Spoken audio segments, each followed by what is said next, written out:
Christopher Reeve follows his dream. This is great. Tuesday at 9 on the video.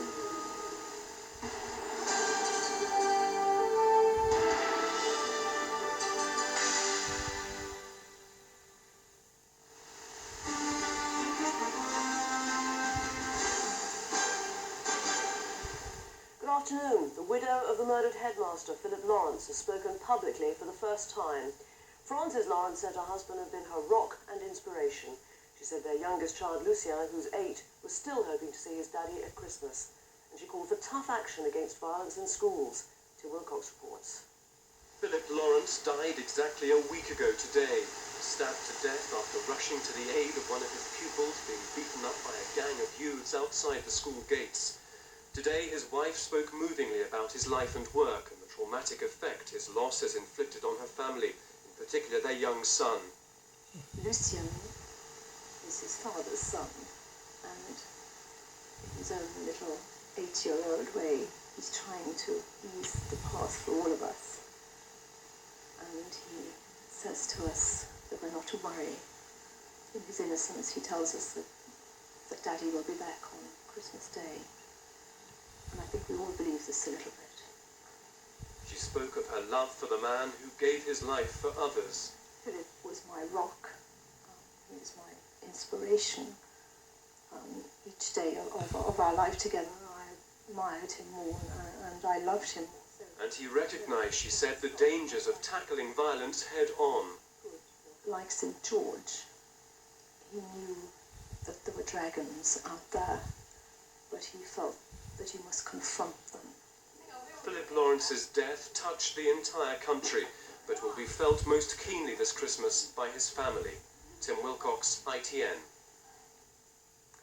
Police are still trying to identify the victims of a freak road accident in which 5 people died and 4 were seriously injured.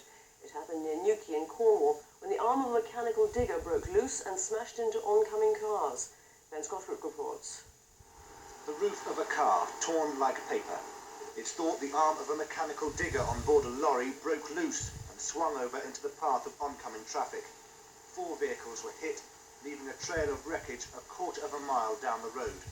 Police, medics and firefighters all rushed to the scene.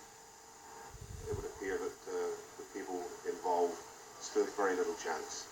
I've been in the service for over 20 years and I can say without doubt it was one of the worst scenes that I've attended.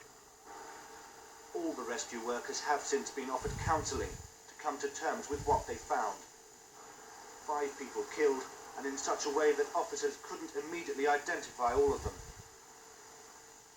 Today, 2 of the survivors are critically ill at hospitals in Plymouth and Truro.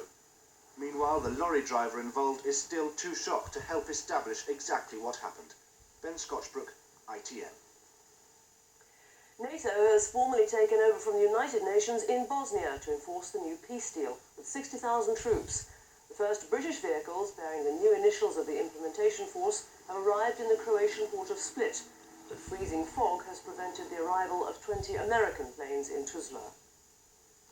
European leaders are expected to give their unanimous support to expanding the European Union at their summit in Madrid today.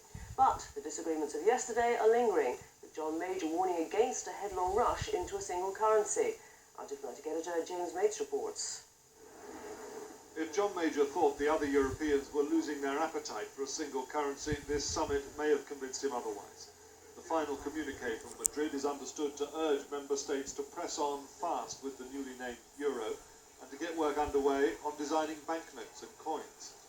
The technical difficulties that the British believe could wreck a new currency are thought to get only the briefest mention. He does not appear to have won the argument here. At their session this morning, the leaders are discussing how to expand the Union into Eastern Europe. On this, Britain is, for once, in the vanguard, but many others are reluctant to commit themselves to expansion without knowing how much new members could cost the community's budget. British officials still insist their warnings about the dangers of rushing into a single currency are being taken on board. But whatever's being said in the privacy of the conference chamber, in public at least, the rest are showing nothing but enthusiasm for introducing the euro as quickly as possible. James Mates, ITN, Madrid. That's the news so far today. I'll be back at 4:45.